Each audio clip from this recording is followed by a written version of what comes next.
Good evening everyone. आज अपन cotton crop पढ़ेंगे, मतलब कल्टीवेशन ऑफ कॉटन पढ़ेंगे। इस कॉटन क्रॉप में से एग्जाम में बहुत सारे क्वेश्चन पूछे जाते हैं, जैसे कि आपकी एग्रीकल्चर सुपरवाइजर होती है, डबल ए होता है, AO AFO। इनमें इस क्रॉप में से बहुत मोस्ट क्वेश्चन पूछे जाते हैं। कभी कभी इनके स्पेसीज को बोटनी करने में पूछ लेते हैं, कभी पूछ लेते हैं कि कॉटन सीड और सीड कॉटन क्या होता है, और इसकी दो ब्रांचेज होती है, मोनोपोडियल और सिम्पोडियल्स, उनके बारे में पूछ लेते हैं। तो उनको अपन डिटेल से पढ़ेंगे। तो अभी इसका बात करते हैं कि जो कॉटन क्रॉप होती है इसका बोटनी का नेम क्या है। तो इसका बोटनी का नेम है गोसिपियम स्पेसीज। अब यहाँ पे स्पेसीज क्यों लगा? स्पेसीज का मतलब ये होता है कि इसकी और भी स्पेसीज हो सकती है, इसलिए इसके नाम के आगे स्पेसीज लगा है। तो जो कॉटन क्रॉप होती है उसकी 4 स्पेसीज होती है। एक तो देसी कपास, एक होती है अमेरिकन कपास। तो देसी कपास की भी 2 स्पेसीज होती है, गोसिपियम अर्बोरियम, गोसिपियम सियम। तो इसकी 2 स्पेसीज होती है, गोसिपियम अर्बोसियम और गोसिपियम अर्बेसियम। इनकी 2 स्पेसीज होती है। अमेरिकन कपास की भी 2 स्पेसीज होती है। तो अब इनकी स्पेसीज का आगे डिटेल से अपन बात करेंगे। तो सबसे पहले देख लेते हैं कि इसका बोटनिकल नेम है गोसिपियम स्पेसीज, और इसकी फैमिली मतलब कुल है मालवेसी। इसके ओरिजिन की बात करें, मतलब उत्पत्ति स्थान की बात करें, तो इसका उत्पत्ति स्थान है इंडिया, मतलब भारत। अब अपन बात करते हैं कि जो इस कॉटन रिसर्च कहाँ पे स्थित है। Central institute for cotton research, ये नागपुर महाराष्ट्र में स्थित है। कहाँ पे स्थित है? ये नागपुर महाराष्ट्र में। और इसे वाइट गोल्ड मतलब सफ़ेद सोना के नाम से भी जाना जाता है कॉटन क्रॉप को। नेक्स्ट अपन बात करते हैं यहाँ पे। अब अपन बात करते हैं कि जो कॉटन क्रॉप में पॉलिनेशन होता है वो कौन सा होता है। एग्जाम में क्वेश्चन आ सकता है कि कॉटन क्रॉप में पॉलिनेशन कौन सा होता है। ऑप्शन आता है सेल्फ पॉलिनेशन, क्रॉस पॉलिनेशन या ऑप्टन क्रॉस पॉलिनेशन। जो कपास में मतलब कॉटन में जो पॉलिनेशन होता है वो ऑप्टन क्रॉस पॉलिनेशन होता है, जो मधुमक्खियों द्वारा होता है। तो कभी कभी एग्जाम में क्वेश्चन ऐसे भी आ जाता है कि ऑप्टन क्रॉस पॉलिनेशन किसके द्वारा होता है, कीटों द्वारा या मधुमक्खियों द्वारा। तो ये मधुमक्खियों द्वारा होता है। जो इसमें कॉटन में जो ऑयल पाया जाता है वो 15 से 25% पाया जाता है, और इसमें सेलुलोज 94% पाया जाता है। इनकी अपन डिटेल से आगे बात करेंगे जब कॉटन सीड और सीड कॉटन पढ़ेंगे तब। जो एक कपास की खली होती है, मतलब जो बिनोला होता है, उसमें जो नाइट्रोजन पाया जाता है वो 6% पाया जाता है। मतलब जो कपास की खली में नाइट्रोजन % पाया जाता है वो 6% पाया जाता है। और कपास की एक गांठ का वजन, ये क्वेश्चन एग्जाम में बहुत बार पूछ चुका है, ये बहुत मोस्ट है, ये दोनों इनको अच्छे से याद कर लीजिएगा।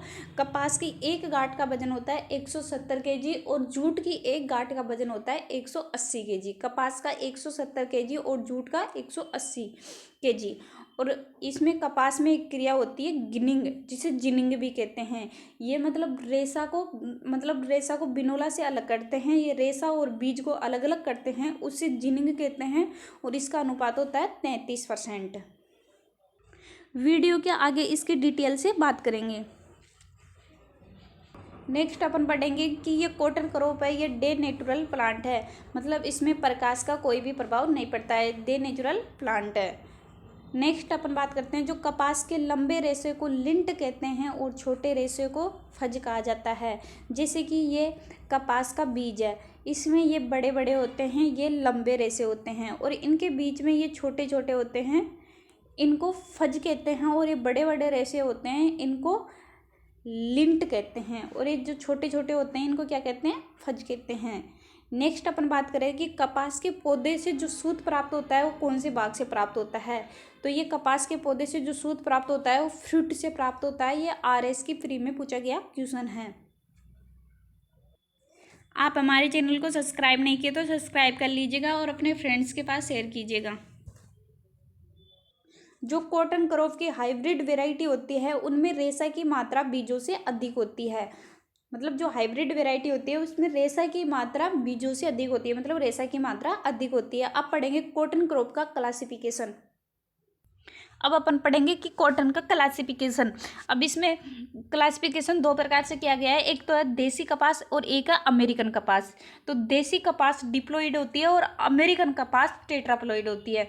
तो ये डिप्लोइड मतलब इसमें 2n बराबर 26 क्रोमोसोम नंबर पाया जाता है, और जो अमेरिकन कपास होती है इसमें 52 क्रोमोसोम नंबर पाया जाता है। तो जो देसी कपास होती है उसमें गुणसूत्र 26 पाए जाते हैं और अमेरिकन कपास में गुणसूत्र 52 पाया जाता है। देसी कपास की 2 स्पेसीज है, एक तो है गोसिपियम अर्बोरियम, एक है गोसिपियम अर्बेसियम, ये 2 स्पेसीज है। और अमेरिकन कपास की भी 2 स्पेसीज है, गोसिपियम हिरसुटम और गोसिपियम बार्बेडेंस। जो गोसिपियम हिरसुटम है इसका ओरिजिन यूएसए या अमेरिका है, इसलिए इसे अमेरिकन कपास के नाम से भी जाना जाता है। मतलब कॉटन का जितना भी एरिया होता है उसका 36% एरिया में गोसिपियम हिरसुटम जो स्पीसीज है इसको उगाया जाता है 36% एरिया में। और इस जो स्पीसीज होती है गोसिपियम हिरसुटम, इसका ओरिजिन क्या है, अमेरिका या यूएसए, इसलिए इसे अमेरिकन कपास के नाम से भी जाना जाता है। जो अमेरिकन कपास की जो सेकंड स्पीसीज है वो है गोसिपियम बार्बेडेंस, इसका ओरिजिन है पेरू, ये ओनली 0.2% क्षेत्र में ही उगाई जाती है। ये है ना, जैसे कि समुद्र वाले क्षेत्र होते हैं उनके किनारे ये गोसिपियम बार्बेडेंस स्पीसीज उगाई जाती है। और ये कॉटन का सबसे पतला धागा होता है गोसिपियम बार्बेडेंस का। और इजिप्ट में जो सबसे ज़्यादा कॉटन उगाई जाती है वो गोसिपियम बार्बेडेंस ही उगाई जाती है, इसलिए इसे इजिप्शियन कपास भी कहते हैं। इसको गोसिपियम हिरसुटम है इसे अमेरिकन कपास कहते हैं, और जो गोसिपियम बार्बेडेंस है इसे इजिप्शियन कपास के नाम से जाना जाता है। इनका रीजन मैंने बता दिया कि क्या है, क्यों इनको अमेरिकन कपास के नाम से जाना जाता है और क्यों इनको इजिप्शियन कपास के नाम से जाना जाता है। अब अपन नेक्स्ट बात करते हैं, जो इनके धागे की बात होगी। जो गोसिपियम बार्बेडेंस होता है इनका धागा सबसे पतला होता है, और जो देसी कपास होती है इनका धागा मोटा होता है। ये जो देसी कपास है ये विश्व की पुरानी कपास है, और जो अमेरिकन कपास है ये विश्व की नई कपास है, तो इस बात को भी आप ध्यान रखिएगा। नेक्स्ट अपन बात करते हैं कि जब सबसे ज़्यादा पुरानी कॉमर्शियल क्रॉप होती है वो है कॉटन। सबसे ज़्यादा जो पुरानी कॉमर्शियल क्रॉप होती है, व्यापारिक क्रॉप होती है, व्यापारिक फसल है, वो है कॉटन। सबसे पहले एग्रीकल्चर इंडस्ट्री इसी में काम की थी, कॉटन में। कॉटन इंडस्ट्री में सबसे पहले एग्रीकल्चर का काम किया था, रेशा में।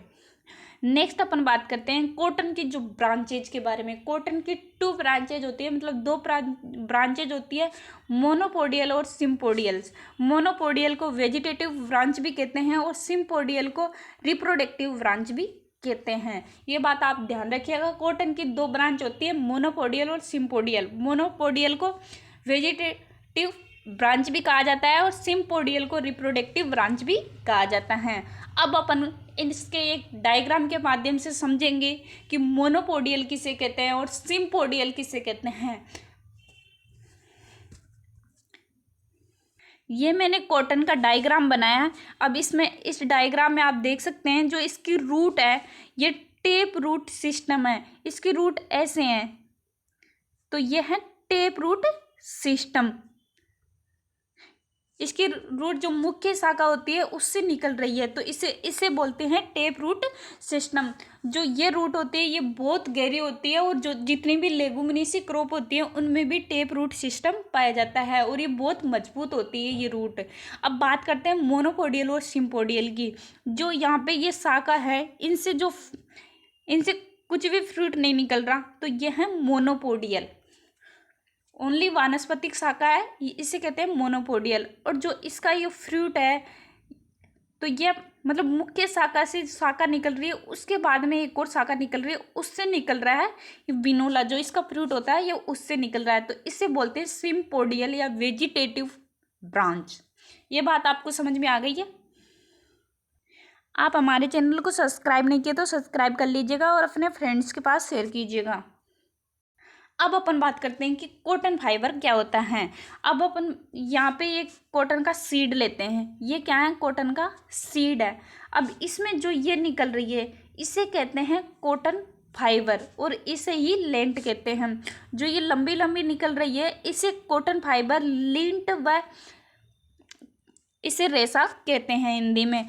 तो जो इसमें ये छोटे छोटे होते हैं इनके बीच में इसे फज कहा जाता है, और इन रेशों में 94% सेलुलोज होता है। कितने परसेंट होता है, 94% इसमें सेलुलोज होता है।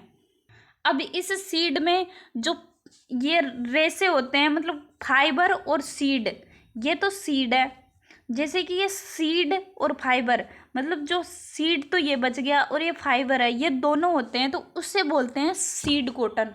अब बात करते हैं कि कॉटन सीड किसे कहते हैं। जैसे कि ये ओनली सीड बच गया, अब इसमें रेशा तो निकाल लिया, ओनली फज बन गया, तो इसे इसमें ओनली सीड होता है, रेशा तो इससे निकल गया, मतलब फाइबर तो इससे निकल गया, ओनली सीड बचा, तो इसे कहते हैं कॉटन सीड।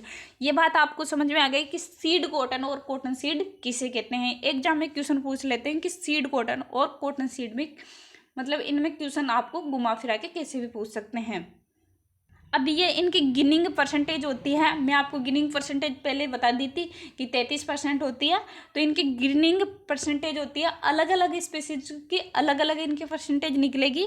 तो इनको निकालने का जो फॉर्मूला है, कभी कभी एग्जाम में गिनिंग परसेंटेज का फॉर्मूला पूछ लिया जाता है, तो इसका फॉर्मूला है वेट ऑफ लिंट, फिर है weight of seed cotton into सो। अब इसको आप LSC ट्रिक से याद रख सकते हैं। एल का मतलब ऊपर, मतलब वेट ऑफ लिंट, और SC मतलब एस का मतलब सीड और सी मतलब कॉटन, तो वेट ऑफ सीड कॉटन। ये आप इसका फॉर्मूला याद कर सकते हैं इससे। इसका फॉर्मूला बहुत मोस्ट है, एग्जाम में पूछते हैं कि गिनिंग परसेंटेज याद करने का फॉर्मूला क्या है। जो नेपीनेस होती है, इससे रेशे की मोटाई नापते हैं। क्या नापते हैं? जो रेशे की मोटाई होती है वो नेपीनेस से नापते हैं। अब अपन बात करते हैं जो कॉटन क्रॉप के लिए जो टेम्परेचर उपयुक्त होता है उनकी। मिनिमम टेम्परेचर इसके लिए 16 डिग्री सेंटीग्रेड होना चाहिए, ऑप्टिमम टेम्परेचर 21 से 27 डिग्री सेंटीग्रेड होना चाहिए। ये एग्रीकल्चर सुपरवाइजर 2013 में पूछा था कि कॉटन क्रॉप के लिए ऑप्टिमम टेम्परेचर कितना होना चाहिए, तो 21 से 27 डिग्री ऑप्टिमम टेम्परेचर होना चाहिए कॉटन क्रॉप के लिए। और हाईएस्ट टेम्परेचर इसके लिए 35 डिग्री सेंटीग्रेड होना चाहिए कॉटन क्रॉप के लिए। अब कॉटन क्रॉप की जो लेंथ मापने वाला यंत्र है वो एरियोमीटर, इसका लेंथ मापने वाला यंत्र है। आगे का जो कॉटन क्रॉप का नेक्स्ट पार्ट है वो अपन कल पढ़ेंगे।